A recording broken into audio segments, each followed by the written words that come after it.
PMS or premenstrual syndrome is one of those all too common issues that we females tend to deal with. In fact, around 85% of females report struggling with symptoms of PMS, but the best news ever is that diet has a huge impact. Hi, I'm Joy Hoisington, Certified Functional Nutrition Counselor, and if you are new here, please take a moment to hit subscribe below so that you can be ready for my new videos on Thursdays. What I do is I help people all over the country to identify the root causes of their illness, often stemmed in nutrition, digestion, and lifestyle choices, and I teach them how to fix it as part of their medical team. Okay, so first let's talk about what the symptoms of PMS actually are so that you can maybe identify if this is something that you may be experiencing. And some of these may sound similar to the last video I did on estrogen dominance, and that's because estrogen dominance can actually cause PMS.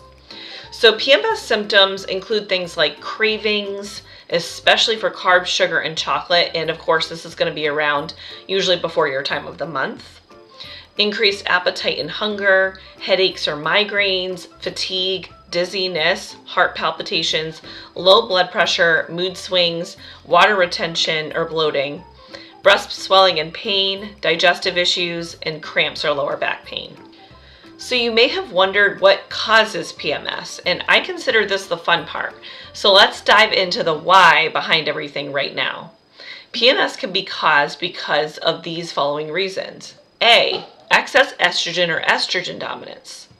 Be sure to watch this video here if you want to explore this more, but estrogen dominance is the most common hormonal imbalance in women. B, nutrient deficiencies. For example, low calcium is connected to PMS, magnesium, vitamin B6, or vitamin E.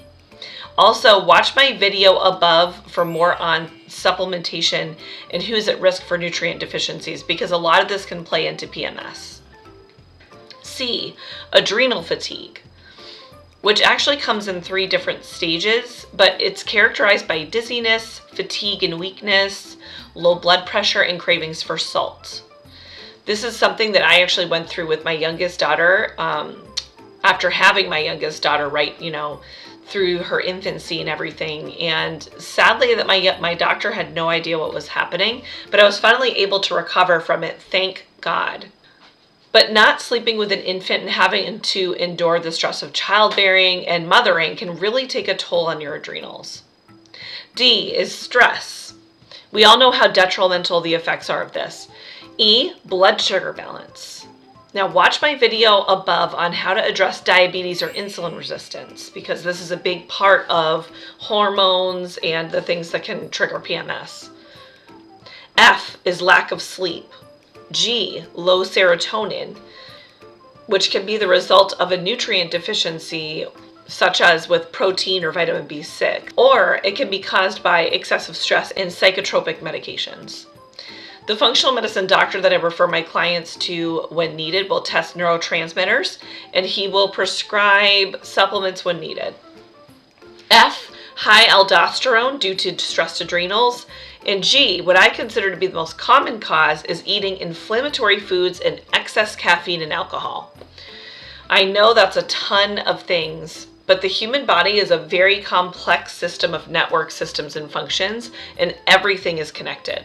So now, the 4 top ways to lessen or resolve PMS naturally are: number 1, eat an anti-inflammatory diet full of fruits and veggies. I know you probably hear this a lot from me, but it really does make a big difference, kind of all around.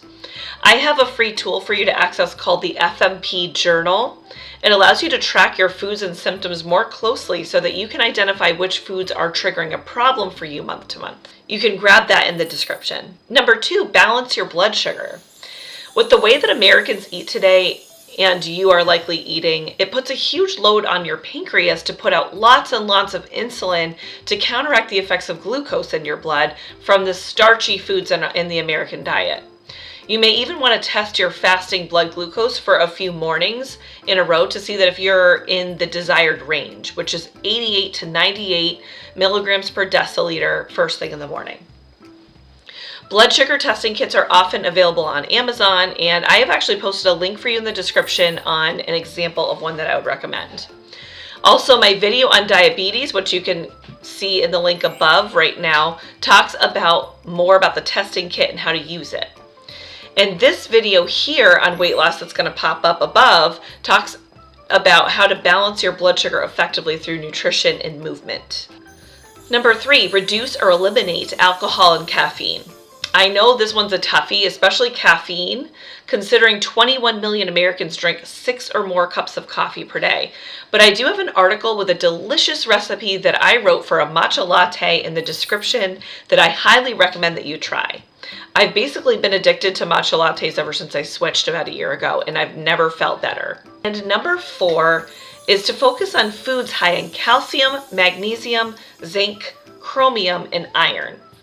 It's easy to get plenty of calcium in dairy products, or if you don't do dairy, which is inflammatory for a lot of people, nut milks or other types of dairy substitutes are often fortified with calcium. You can get more calcium in almond milk than you can in regular whole cow's milk. Magnesium, a great source of magnesium is nuts and seeds, dark chocolate, some whole grains like brown rice and oats, squash, pumpkin, sweet potatoes, things like that. Zinc is going to be your proteinous foods like meats, seafood, and nuts. Chromium you can get from broccoli, eggs, oats, sweet potato, corn, and tomatoes. And iron, of course, is going to be in things like your leafy greens and your meats, like red meats, which I don't really commonly recommend to consume. Whole grains are also a good source of iron as well. And then other like types of seafood, salmon is a really good one, and lots of fish. A few other tips to consider are trying Epsom salt baths. If you haven't already tried them before, they're very, very soothing and relaxing for your muscles because they allow magnesium to absorb in through your skin through the Epsom salts.